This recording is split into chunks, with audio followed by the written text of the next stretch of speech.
আসসালামু আলাইকুম। আমি এখন বানাচ্ছি খুবই সহজে ঘরে থাকা সাধারণ মশলায় তৈরি একটা বিফ তেহারি, অনেকটা রাস্তার পাশে যে তেহারির হোটেলগুলো আছে তাদের টেস্টের মতোই। তো আসেন দেখি শুরু করা যাক। আমি এখানে 1 কেজি মাংস, গরুর মাংস ছোটো ছোটো করে কেটে নিচ্ছি। আমারটা একটু চর্বি কম, চর্বি একটু বেশি থাকলে ভালো হইতো, ছোটো ছোটো পিস করে নিচ্ছি আর কি।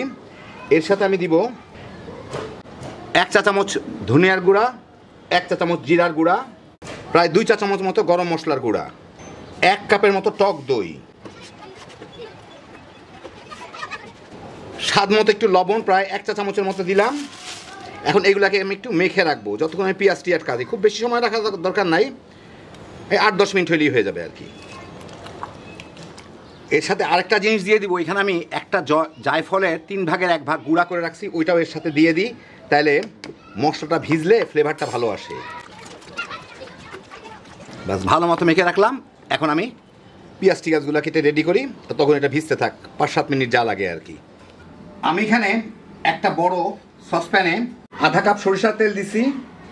এর মধ্যে আমি প্রায় 1/4 কাপ কি 1.5 কাপের মতো পেঁয়াজ দিচ্ছি, দেশি পেঁয়াজ কাটা, আর 8-10টা কাঁচামরিচ দিয়ে এইটাকে সামান্য একটু ভেজে নিব। আমি কিন্তু মাঝারি আছে রান্না করতেছি, যাতে পেঁয়াজটা ঝট করে বাদামি হয়ে না যায়। একই সাথে এখানে দিয়ে দিই 4টা ছোট ছোট তেজপাতা, 4-5 টুকরা দারচিনি, 4টা লবঙ্গ, অর্ধেকটা জয়ত্রী ফুল, 4টা ছোট এলাচি, দেশি এলাচি আমি ভেঙে নিছি, আর 2টা কালো এলাচি, এগুলো আমি ভেঙে নিছি। ভেঙে নিলে কম এলাচিতে, মানে কম মশলায় বেশি ফ্লেভার পাওয়া যায়, দাঁতের নিচে পড়লেও খারাপ লাগে না। যাই হোক, এগুলোকে আমি একটু ভেজে নিই মিনিট 2-3। এই মিনিট 2.5-3 ভেজে এই পেঁয়াজটা একটু নরম হয়ে আসলেই এর মধ্যে আমি দিয়ে দিচ্ছি 2 টেবিল চামচ আদা রসুন বাটা দিয়ে এইটাকে একটু ভেজে নিব, যাতে আদা রসুনের কাঁচা গন্ধটা চলে যায়। এই 1 মিনিটের মতো ভেজে আদা রসুনের কাঁচা গন্ধটা চলে গেলে আমি এর মধ্যে দিয়ে দিচ্ছি এই ম্যারিনেট করা মাংসগুলা।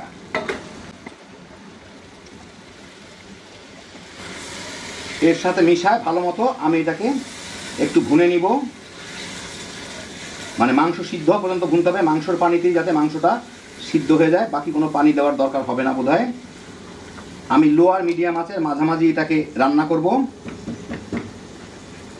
এখন আমি এটাকে ঢেকে দিই, মাঝে মাঝে নেড়ে দিব। খুব কম আঁচে রান্না করব যাতে পানি দেওয়া না লাগে।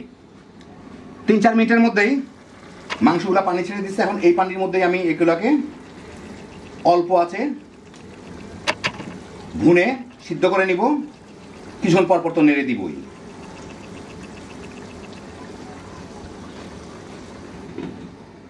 প্রায় ঘন্টাখানেক ভুনে দেখেন মাংসের ঝোলটা প্রায় শুকনা শুকনা হয়ে গেছে, মাংসটাও সিদ্ধ হয়ে গেছে। আমি এখন চুলাটা বন্ধ করে মাংসগুলাকে থেকে উঠে নিব, তেলটা যতদূর পারি এখানে রেখে দিব। তো আমি মাংসগুলোকে উঠাই নিলাম, কিছু তেল ঝোল রয়ে যাবে, অসুবিধা নাই। আমি 4 কাপ মানে 1 কেজি পোলার চাল ব্যবহার করতেছি, সেই জন্য এখানে আমি 7 কাপ পানি দিলাম, আধা কাপ দুধ দিলাম। দুধ দিলে চালের ভিতরের অংশটুকুও বেশ নরম হয়ে যায়, অনেক সময় মাঝে মাঝে একটু শক্ত থাকতে পারে, সেই জন্য অসুবিধা নাই। এখন চুলাতে জাল দিয়ে আমি এটাকে বলকে নিয়ে আসি। এর মধ্যে আমি কটা আলুও দিয়ে দিচ্ছি, যারা আলু খাইতে চান দিবেন, যারা আলু খাইতে না চান দিবেন না। আমি চাল দেওয়ার আগেই কিন্তু আলুগুলা এই পানির মধ্যে দিয়ে দিচ্ছি। 3টা বড় সাইজের আলু ছোট ছোট টুকরা করে কেটে নিচ্ছি,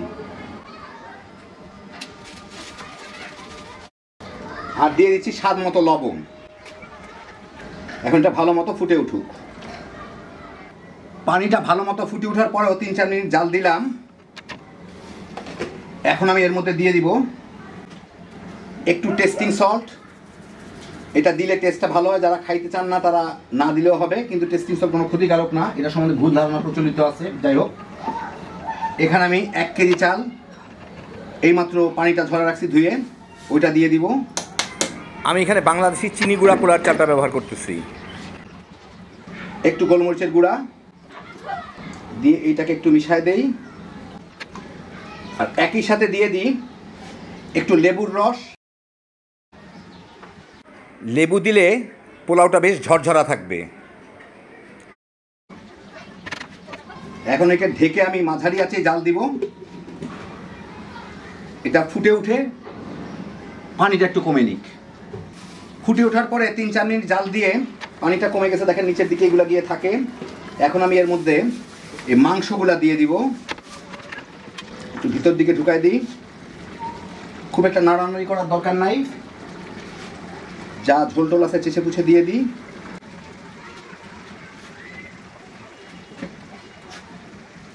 সামান্য একটু কেওড়া জল, সামান্য একটু গোলাপ জল দিয়ে দিব, এই 3-4 ফোঁটা কেওড়া জল দিলাম, 3-4 ফোঁটা গোলাপ জল। এর সাথে হালকা করে একটু মাখবো না, জাস্ট নিচের দিকটা ছাড়াই দিলাম। গোলাপ জল টোলাপ জল পরের দিকে যখন মেখে দিব তখন চতুর্দিকে চলে যাবে। এখন এটাকে ঢেকে অল্প জালেই জাল দিব, পানিটা পুরোপুরি শুকায় যাওয়ার জন্য দমের মতো রাখবো আর কি। একদম চুলার জালটা কমায় দিব। 5-6 মিনিট পরে পানিটা টেনে গেছে প্রায়। এখন এর মধ্যে আমি কতগুলা কাঁচামরিচ, লাল মরিচ দিয়ে দিব, মানে কাঁচামরিচ আর কি। এইটাকে একটু মিশাই দিই। এখন আমার অন্য একটা চামচ ব্যবহার করতে হবে, কারণ এইটা হচ্ছে একটু বেশি হয়ে গেছে আর কি।